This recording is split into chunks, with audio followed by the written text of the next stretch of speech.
Sir ಏನಿಲ್ಲ sir, 3 ಕ್ಷೇತ್ರ ಭರತ್ ಬೊಮ್ಮಾಯಿ ಗೆಲ್ತಾರ ಅನ್ನೋಂಥ ನಿರೀಕ್ಷೆ ಮೇಲೆ ಇದ್ರಿ ಸರ್.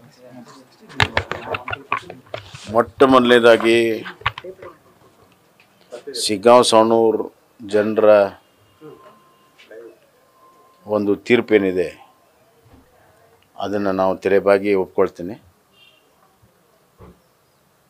ಅವರ ತೀರ್ಪನ್ನು ನಾನು ಗೌರವಿಸ್ತೇನೆ, ಸ್ವೀಕಾರ ಮಾಡ್ತೀನಿ. ಕಾಂಗ್ರೆಸ್ ಅಭ್ಯರ್ಥಿ ಯಾಸಿರ್ ಖಾನ್ ಪಠಾಣ್ಗೆ ಅಭಿನಂದನೆಗಳನ್ನು ನಾನು ಸಲ್ಲಿಸ್ತೇನೆ. ಒಂದು ನಿಮಿಷ ಪೂರ್ತಿ ಮಾಡಿ. ಅಲ್ಲಿಯ ಜನಸ್ಪಂದನೆ ನೋಡಿದಾಗ ನಮಗೆ ಗೆಲ್ಲುವಂಥ ವಿಶ್ವಾಸ ಇತ್ತು. ಆದರೆ ವಿಪರೀತವಾಗಿರುವಂಥ ಹಣದ ಹೊಳೆಯನ್ನು 2 ದಿವಸ ಹರಿಸಿ ಇವತ್ತು ಗೆಲುವನ್ನು ಸಾಧಿಸ್ಕೊಂಡಿದ್ದಾರೆ. ಅದೇನೇ ಆಗಲಿ, ಈಗ ಸರ್ಕಾರದ ಅವ್ರದ್ದೇ ಇದೆ. ಆಡಳಿತ ಪಕ್ಷದ ಶಾಸಕರು ಜನ ಆಯ್ಕೆ ಮಾಡಿದ್ದಾರೆ. ಶಿಗ್ಗಾಂವ್ ಸವಣೂರು ಕ್ಷೇತ್ರ ಸಾಕಷ್ಟು ಅಭಿವೃದ್ಧಿಯನ್ನು ಮಾಡಿದ್ದೀವಿ. ಆ ಅಭಿವೃದ್ಧಿಯ ಒಂದು ಪರ್ವ ಮುಂದುವರಿಲಿ ಅಂತ ನಾನು ಹಾರೈಕೆ ಮಾಡ್ತೀನಿ. ಮತ್ತು ಶಿಗ್ಗಾಂವ್ ಸವಣೂರು ತಾಲೂಕಿನ ಜನರಿಗೆ ಒಳ್ಳೆಯದಾಗಲಿ ಅಂತ ನಾನು ಬಯಸ್ತೇನೆ.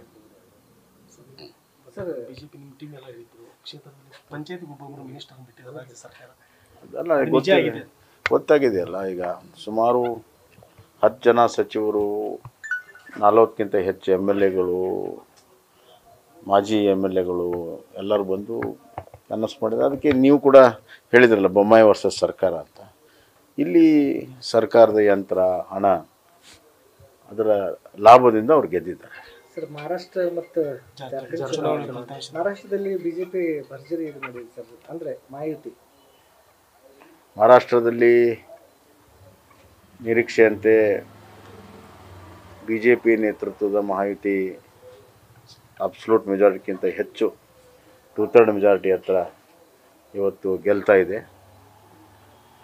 ನಮ್ಮ ಪ್ರಧಾನಮಂತ್ರಿಗಳ ನರೇಂದ್ರ ಮೋದಿ ಅವರ ನೇತೃತ್ವ ಮತ್ತು ಮಹಾರಾಷ್ಟ್ರದಲ್ಲಿ 3 ಪಕ್ಷಗಳಲ್ಲಿರುವಂಥ ಒಕ್ಕಟ್ಟು, ಪ್ರತಿಯೊಬ್ಬರು ತಮ್ಮ ಓಟುಗಳನ್ನು ಟ್ರಾನ್ಸ್ಫರ್ ಮಾಡೋ ಮುಖಾಂತರ ಏನೋ ಒಂದು ಅವ್ರ ನಡುವೆ ಸಹಕಾರ ಇತ್ತು. ಆ ಸಹಕಾರದಿಂದ ಮತ್ತು ಕಳೆದ 3 ವರ್ಷದ ಸರ್ಕಾರದ ಪರ್ಫಾರ್ಮೆನ್ಸ್ ಆಧಾರದ ಮೇಲೆ ಇವತ್ತು ಮಹಾರಾಷ್ಟ್ರದಲ್ಲಿ ಭಾಳ ದೊಡ್ಡ ಪ್ರಮಾಣದ ಜಯ ಇವತ್ತು ಸಿಕ್ಕಿದೆ.